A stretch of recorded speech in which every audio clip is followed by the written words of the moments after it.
खबर बहुत बड़ी है दोस्तों, और यह भारत की विदेश नीति की नाकामी की ओर इशारा कर रहा है। अमेरिकी राष्ट्रपति डोनाल्ड ट्रंप ने भारत को ड्रग्स तस्करी वाले देशों में शुमार कर लिया है। सही सुना आपने दोस्तों। इस लिस्ट में अफगानिस्तान, बोलिविया और पाकिस्तान जैसे देश हैं। यानी कि अब भारत अफगानिस्तान और पाकिस्तान की लिस्ट में शामिल हो गया है। और दूसरी बड़ी खबर भारतीय विदेश नीति के लिए एक और बड़ा सिरदर्द पैदा कर रही है। पाकिस्तान और सऊदी अरब के बीच में रक्षा सौदा हुआ है, सामरिक सौदा हुआ है। अब आप कहेंगे देशों के बीच सामरिक समझौते तो होते ही हैं, मगर इस समझौते में जो बात सामने उभर कर आई है वो हमारी विदेश नीति पर सवाल है। इस समझौते के अंतर्गत एक देश पर हमला दूसरे देश पर हमला माना जाएगा। सरल शब्दों में कहा जाए, अगर पाकिस्तान भारत के अंदर आतंकवाद को बढ़ावा देता है और अगर ऑपरेशन सिंदूर दोबारा शुरू होता है, तब सऊदी अरब उसे सऊदी अरब पर हमला मानेगा। आज मैं प्रधानमंत्री नरेंद्र मोदी से एक सवाल पूछना चाहता हूं। सऊदी अरब के राजकुमार के साथ आप इस तरह से हंसी ठट्ठा कर रहे थे। सऊदी अरब भारत का बड़ा दोस्त माना जाता है, बावजूद इसके सऊदी अरब ने पाकिस्तान के साथ यह समझौता किया। मैं आज प्रधानमंत्री से पूछना चाहता हूं, विदेश मंत्री एस जयशंकर से पूछना चाहता हूं, यह विदेश नीति की नाकामी नहीं तो क्या है? आखिर क्या मजबूरी है कि सऊदी अरब जो है वो पाकिस्तान से इस तरह का समझौता कर रहा है, जबकि इससे पहले हमने सऊदी अरब की कई वाजिब और गैर वाजिब चीजों में मदद की है। मैं फिर आपसे पूछना चाहता हूं, आखिर सऊदी अरब ने पाकिस्तान के साथ यह समझौता क्यों किया? उसकी हम चर्चा करेंगे दोस्तों, मगर सबसे पहले डोनाल्ड ट्रंप की खबर आपके स्क्रीन पर। डोनाल्ड ट्रंप ने भारत को ड्रग्स तस्करी करने वाले देशों की लिस्ट में शामिल किया। ट्रंप ने दुनिया के 23 देशों को इस लिस्ट में शामिल किया है, जिसमें अफगानिस्तान, पाकिस्तान, चीन, कोलंबिया, बोलिविया और वेनेजुएला जैसे देश शामिल हैं। ट्रंप ने सोमवार को अमेरिकी संसद को प्रेसिडेंशियल डिटर्मिनेशन रिपोर्ट सौंपी है। मैं जानता हूं कि गोदी मीडिया क्या कहेगा। गोदी मीडिया कहेगा कि भाई बाकी देश भी तो हैं, मगर भारत को शामिल कर लिया गया है साहब। और समझना पड़ेगा क्यों। क्योंकि गुजरात में एक बहुत मशहूर बंदरगाह है, वहां पर लगातार आरोप लग रहे हैं ड्रग्स तस्करी के। करोड़ों के ड्रग्स बरामद होते हैं, मगर यहां पर उस पर कोई चर्चा नहीं होती है। क्यों? क्योंकि मुद्दा राष्ट्रीय सेठ का है, और राष्ट्रीय सेठ पर सवाल करना तो दूर, उसका नाम भी नहीं लिया जा सकता। मगर सबसे पहले डोनाल्ड ट्रंप ने यह जो फैसला लिया है उसके क्या मायने हैं आपकी स्क्रीन पर। सबसे पहले यह खबर क्या है, गौर किया जाए। डोनाल्ड ट्रंप ने आधिकारिक तौर पर भारत को अमेरिका की उस लिस्ट में डाल दिया है जिसमें बड़े ड्रग्स ट्रांजिट या बड़े गैर कानूनी ड्रग्स प्रोड्यूसिंग देश शामिल होते हैं। यह फिस्कल ईयर 2026 के लिए है। अब मैं आपको बताने वाला हूं दोस्तों, इसमें डिटेल्स क्या है, विस्तार से क्या इसमें लिखा गया है। भारत को 23 देशों की लिस्ट में रखा गया है जो या तो नशीली पदार्थ बनाने में बड़े पैमाने पर शामिल हैं या फिर अमेरिका तक पहुंचाने के लिए ट्रांजिट हब माने जाते हैं। यह लिस्ट ट्रंप ने प्रेसिडेंशियल डिटर्मिनेशन के जरिए अमेरिकी कांग्रेस को भेजी। इसका मकसद ऐसे देशों को चिन्हित करना है जिनकी भौगोलिक, व्यापारिक या आर्थिक स्थिति ड्रग्स की तस्करी को आसान बनाती है, अगर वो देश अमेरिका के साथ मिलकर काम भी कर रहे हों। इस लिस्ट में, जैसा कि मैंने आपको बताया, अफगानिस्तान, चीन, Pakistan, Mexico, Colombia, Peru, Venezuela जैसे देश शामिल हैं। अब अमेरिका इसके बारे में क्या कह रहा है? उसने कई लिस्ट इसमें तैयार की है। कुछ ऐसे देश जो सुधरने का नाम नहीं ले रहे। शुक्र है भारत उस लिस्ट में शामिल नहीं है। अमेरिका का स्पष्टीकरण आपके स्क्रीन पर। अमेरिका ने साफ कहा है कि किसी देश का इस लिस्ट में होना यह नहीं बताता कि वो देश ड्रग्स रोकने में नाकाम है या सहयोग नहीं कर रहा है। यह ज्यादा भूगोल और हालात पर आधारित है। 23 देशों में सिर्फ अफगानिस्तान, बोलिविया, म्यांमार, कोलंबिया और वेनेजुएला को फेल्ड डेमोन्स्ट्रेबली यानी वाकई नाकाम घोषित किया गया है। भारत को ऐसी कोई नाकामी वाली कैटेगरी में नहीं डाला गया है, बल्कि उसे ट्रांजिट या कुछ ड्रग्स व उनके केमिकल्स के प्रोडक्शन हब के तौर पर देखा गया है। अब स्वाभाविक सी बात है दोस्तों, आपके जहन में सवाल होगा कि इसका क्या असर पड़ने वाला है। ट्रंप ने चेतावनी दी है कि अगर देश अपनी जिम्मेदारी पूरी नहीं करेंगे और सप्लाई बंद नहीं करेंगे तो गंभीर नतीजे हो सकते हैं। भारत की मौजूदगी इस लिस्ट में इसलिए है ताकि दुनिया में नशे की तस्करी की तस्वीर साफ हो सके। यह भारत की एंटी ड्रग नीतियों या पुलिसिंग पर सीधा सवाल नहीं है। सीधे शब्दों में ट्रंप ने भारत को बड़ी ड्रग ट्रांजिट प्रोड्यूसिंग नेशंस की लिस्ट में रखा है, लेकिन व्हाइट हाउस ने साफ किया है कि इसका मतलब भारत की कोशिशों पर उंगली उठाना नहीं है, बल्कि उसकी लोकेशन और लॉजिस्टिकल रोल की वजह से नाम शामिल किया गया है। मगर मैं आपसे सवाल पूछना चाहता हूं, जिस ट्रंप के लिए आप वोट मांगते हैं, जिस ट्रंप को आप कोरोना के दौरान अपने देश में बुलाते हैं, वो ट्रंप आप पर 50% टैरिफ लगाता है। यह सब करने के बावजूद फिर से भारत को इस लिस्ट में शामिल किया गया है। और क्या कहा गया है कि भारत की सिर्फ भौगोलिक स्थिति ऐसी है। तो क्या भारतीय विदेश मंत्रालय के अधिकारी इस बारे में अमेरिका से वार्ता नहीं कर सकते थे?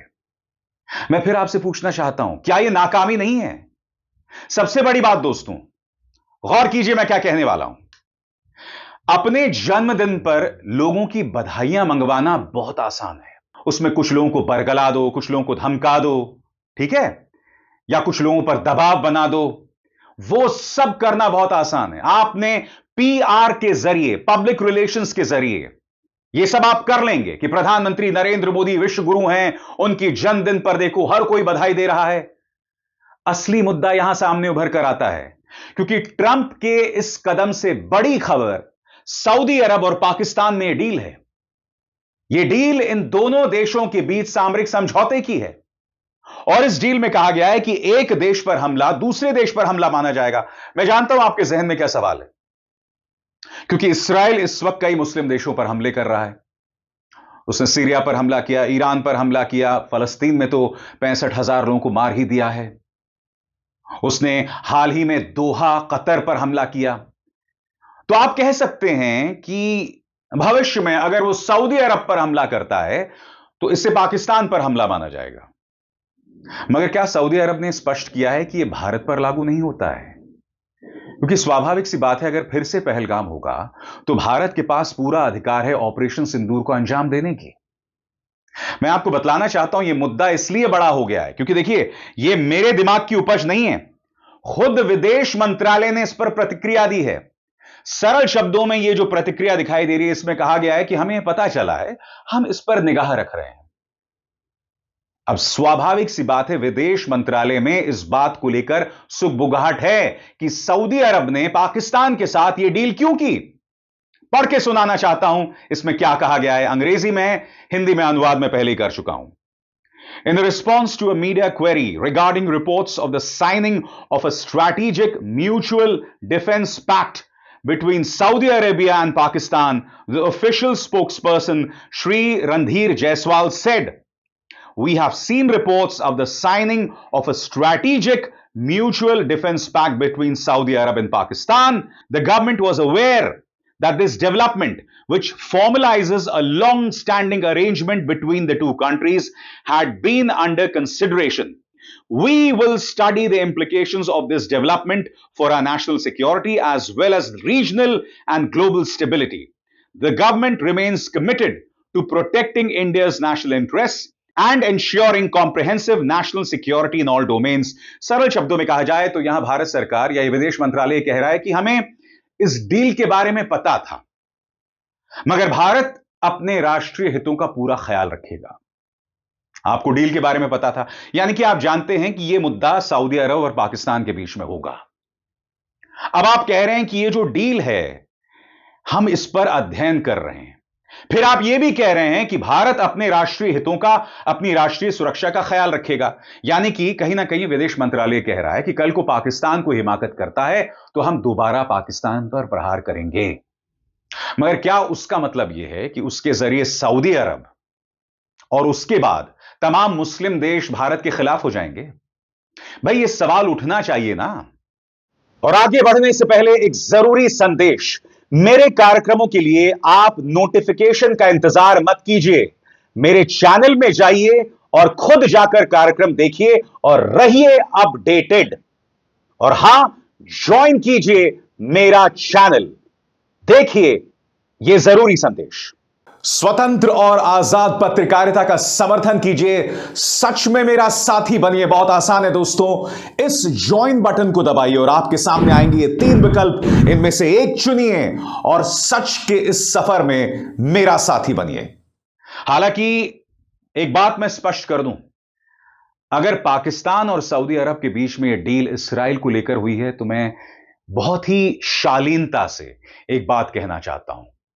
इसराइल ने गजा में 65,000 लोग मार दिए, ईरान पर हमला किया, सीरिया पर हमला किया, मगर ये जो मुस्लिम देश हैं इनमें इतनी सी भी हिम्मत नहीं हुई इसराइल का जवाब देने की, क्योंकि ये लोग खुद इतने स्वार्थी हैं। आपको क्या लगता है जॉर्डन, टर्की, सऊदी अरब, ये लोग ईरान की मदद करने आएंगे?